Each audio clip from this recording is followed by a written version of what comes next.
Hello friends, मेरा नाम है शिवम और आज हम देखेंगे। सर, मेरा एक सवाल है, पूछो। Sir, what is ballot? हमारे क्वेश्चन पेपर में आया था कि बैलेट को डिस्कस करें, टाइप ऑफ बैलेट बताएं। तो what is ballot sir? Can you explain me? Ballot ballot is a poem. Ballot एक पोएम होता है जो कि क्वार्ट्रेंस में होता है, यानी कि 4 लाइन्स में होता है। एक स्टैंजा जो कि राइम करता है ए बी में, या फिर वो राइम करेगा ए बी सी बी में, यानी कि जो लास्ट के सेकेंड लाइन और फोर्थ लाइन रहेगी वो हमेशा राइम करेगी।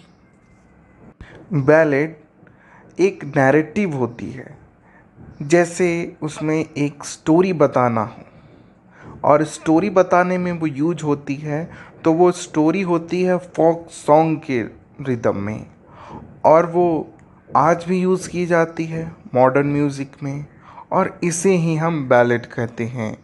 इसके कई प्रकार भी होते हैं। सब पूरी तरह से अच्छा से समझ में नहीं आया, थोड़ा रिटेन में बता सकते हैं क्या? मुझे इसका नोट्स भी बनाना था।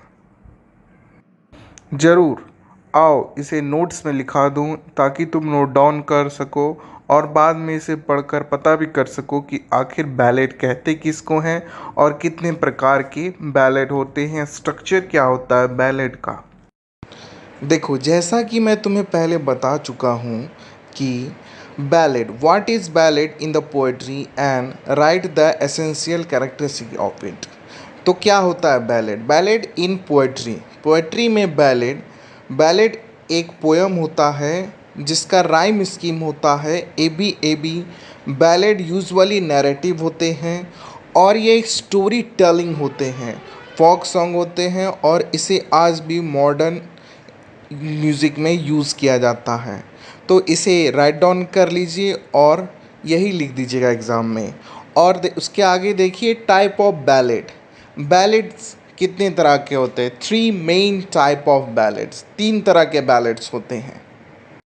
तो कौन कौन होते हैं? तो पहले होते हैं ट्रेडिशनल बैलेट, फिर ब्रॉडकास्ट बैलेट और लिटरेरी बैलेट। तो हम पहले ट्रेडिशनल बैलेट समझते हैं। Traditional ballot is a short narrative song. यह एक शॉर्ट नैरेटिव सॉन्ग होते हैं जो कि सेमी लिटरेचर पीपुल्स बोलते हैं एज अ पोएट्री, और ये जो स्टैंजा में होते हैं बैलेट, तो 4 लाइन का ये स्टैंजा होता है और वो रैम करता है, उसी को कहते हैं ट्रेडिशनल बैलेट। अब हम आगे आएंगे दोस्तों और पढ़ेंगे कि आखिर 4 लाइन को कहते क्या है। तो 4 लाइन का जो स्टैंजा होगा ना, उसे क्वार्ट्रेन कहते हैं। और ये जो फोक सॉन्ग बैलेड या फिर ट्रेडिशनल बैलेड होता है, इसे पहचानने के लिए आपको देखना है कि जो 4 लाइन है ना एक स्टैंजा में, वो उसका सेकेंड लाइन और फोर्थ लाइन जो होगा वो राइम करेगा दोस्तों। अब हम आगे इसके आगे जानेंगे स्ट्रक्चर क्या होता है बैलेड का।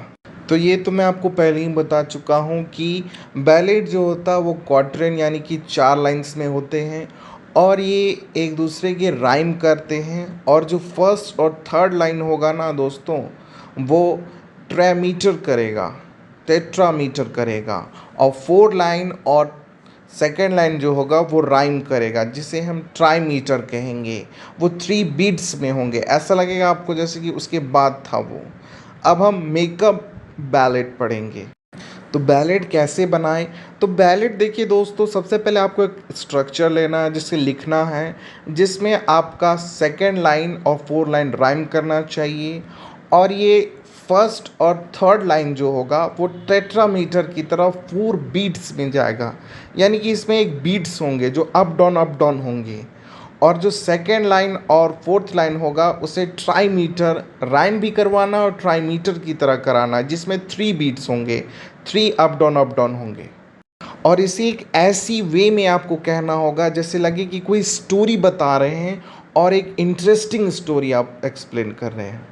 और वो जो राइम करेगा वो लगेगा जैसे कि फोक सॉन्ग बता रहे हैं आप, जैसे लव बैलेड हो जाए, बैलेड से लव हो जाएगा आपको, ऐसा वो होता है क्योंकि उसमें एक सॉन्ग होता है और राइम करती है तो वो बहुत अच्छा शायरी की तरह आपको लगेगा। आप फॉल इन लव हो जाइएगा बैलेड से, इतना अच्छा होता है ballad.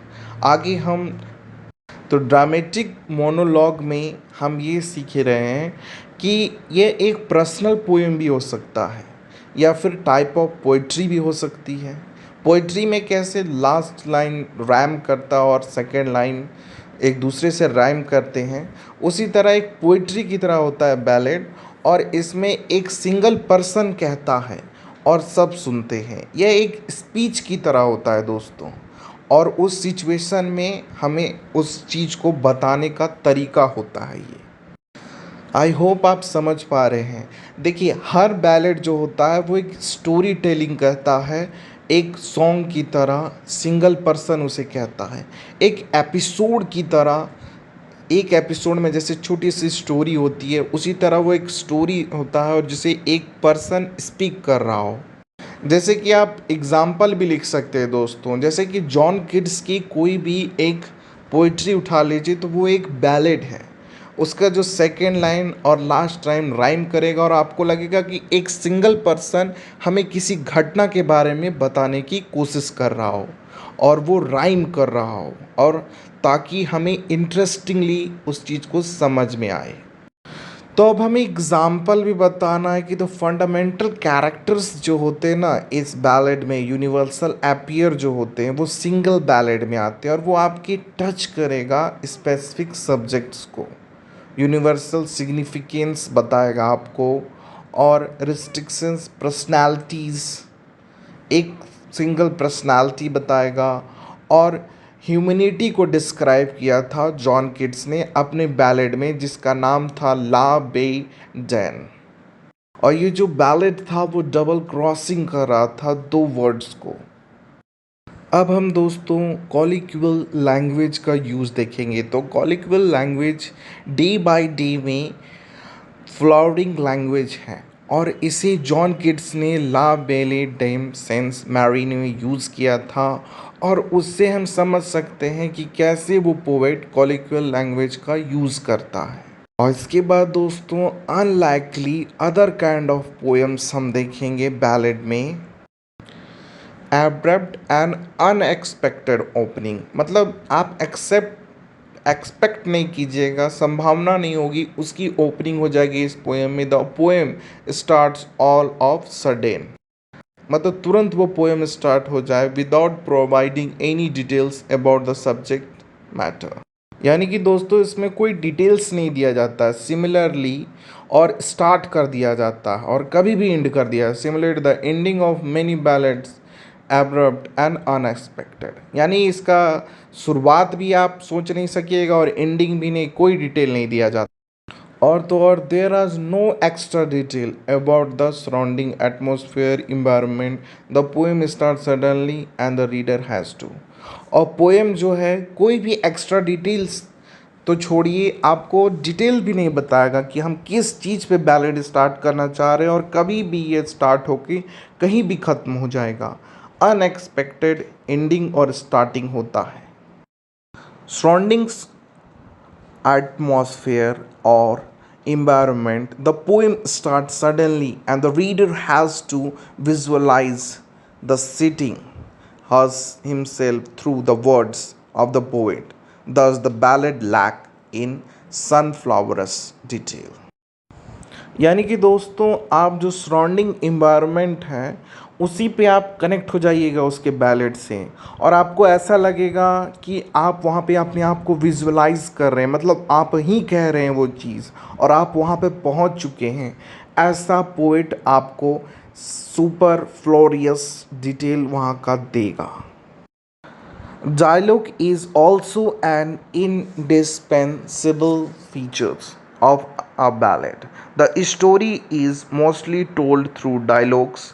Look at the John Keats ballet La Dame Maris, which complete dialogue between the speaker and the knight। तो दोस्तों इस बैलेड में आपको एक डायलॉग्स की से जोड़ा जाएगा, जैसा कि जॉन किट्स के बैले डैम सेंस मैरिक ने जुड़ा है स्पीकर और लिसनर को और कनाइट्स को। और लास्ट में दोस्तों, हर बैलेड में there is a refrain. Refrain is a phrase or a line which is repeated again and again after a stanza. The poet tends to use song fair phrases so that it may be easier to be memorized by reader. Why every ballad is easier than any poem to be memorized.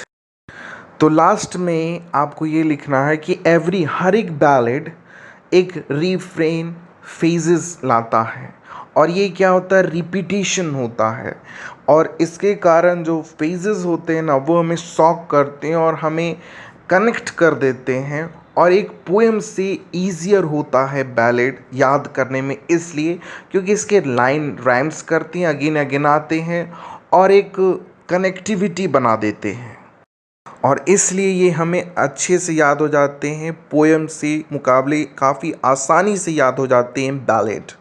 तो यही था ballad दोस्तों। अगर आपको अच्छा लगा हो तो लाइक करें, शेयर करें, सब्सक्राइब करें। आई होप मैं आपको समझा सका कि व्हाट इज़ बैलेड।